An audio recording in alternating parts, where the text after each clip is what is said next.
প্রাণের রিস্ক, জীবনের রিস্ক। তাছাড়া একটা লোক পড়লে তো মনে করেন আর উঠতে পারবো না, মারা যাইব, নির্ঘাত মারা যাইব।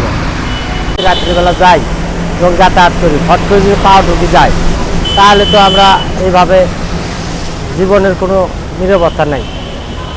যত তাড়াতাড়ি সম্ভব এটা সংস্কার করে দেন। এটা হলো সমস্যা হইতেছে যে লোক আইলে ফলে জায়গা বৃষ্টি আইলে আগুন জানা পানি পড়ে বা মানুষ পড়ে বাইশে জায়গা হাত পাও ভাঙে পড়ে এই অবস্থায় বর্তমান মানুষ চলাফেরা সমস্যা, এগুলি বিভিন্ন ধরনের সমস্যা হইতেছে। আর বৃষ্টি আইলে সব ভাঙে পড়ে জায়গা মানুষ উচ্চা গায় পড়ে জায়গা সব হইতেছে। বাদল আসলে দেখা যাইতেছে পানির স্রোত আসে, পানির স্রোত আসলে অনেকেই দেখে না, গাড়ির চাপে হাঁটতে গিয়ে দেখা যায় ড্রেনে পড়ে যাওয়ার পরে ড্রেনের স্রোতে অনেকেই দুর্ঘটনা হয়, সমস্যার সম্মুখীন হয়। কিন্তু তখন উপস্থিত কোনো পদক্ষেপ থাকে না যে মানুষের উদ্ধার করার মতো কোনো পরিকল্পনাও থাকে না। এগুলো যদি একটা চেলাপ দিয়ে রাখে কোম্পানি থেকে বা সরকারি লোক থেকে, যদি যারা চোখের সামনে আছে তারা তাদের আওতার ভিতরে থেকে যদি তারা একটা চেলাপ দিয়ে দেয়, সেই জিনিসটা নিরাপত্তা থাকে। পানি বৃষ্টি বাদল হইলে কি না দেখা যাইলেও কোনো ভয়ভীতি থাকে না।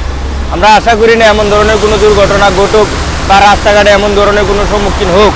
আমরা এই জন্য সরকারের কাছে বা কোম্পানির কর্তৃপক্ষের কাছে যারা এইগুলা দৃষ্টির আকর্ষণের ভিতরে আছে তাদের কাছে অনুরোধ বা রিকোয়েস্ট, এগুলা সমস্যার কারণে যেন কোনো ঝুঁকিপূর্ণ কোনো মানুষের ক্ষয়ক্ষতি না হয়।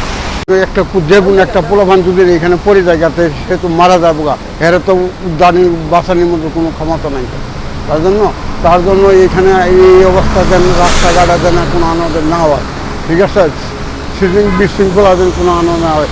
আর এইভাবে যদি কোনো একটা অন্ধ লোক যদি এভাবে পড়ে থাকে সে তো মারাই যাবো গা। পরিকল্পনা পাওয়া ভেঙে যাবে, মানুষরা ওইটার ভিতরে চলে যাইবে। রাত্রে যে কোনো সময় অন্ধকারে রিক্সে থাকে, যদি না কারেন্ট থাকে না তো বা বাতাস বন্ধ হয় তখন তো আরও খারাপ লাগে। পানিতে ভরিয়ে যায়, ওই সাইডে যে কয়েকটা আছে সাইডেরগুলো বেশি খারাপ লাগে। হঠাৎ করে অটো বা যে কোনো পড়িয়ে যায়, এতে মানুষের দুর্ঘটনা ঘটতে পারে। বুঝলেন, যে কোনো সময় মানুষ মারা যাইতে পারে, যে কোনো সময় হাত পা ভেঙে যাইতে পারে। এতে কেউ তো না চাইলে না এলে হঠাৎ করে নিচমিচাই আইলে সামনে পড়ে গেল, তখনই তো ওইটা পাড়া পড়লো। পরশু ওই সাইডে আমার একটা ট্রেনে পড়ছি, কিন্তু সামনে হাত দিছি, এই জন্য ঠ্যাঙ্গে ব্যথা পাইছি, হাতের এক সাইডে ব্যথা পাইছি, কিন্তু ভিতরে পড়িনি। ভিতরে পড়লে তো মরিয়ে যাওয়া লাগবে। আর বেশি বৃষ্টি পড়লে পানি এলে তখন তো স্রোত হয়, স্রোতে টাইমে নিয়ে যায়।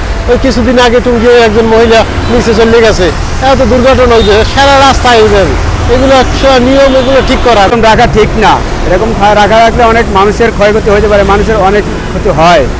এবং আমি একদিন এখানে পড়ে যাওয়া ছিলাম, এক গাড়ি পিছন দিয়ে আমার মারা ছিল, পরে আমি পড়ে গেছিলাম আমার মাল নিয়েই।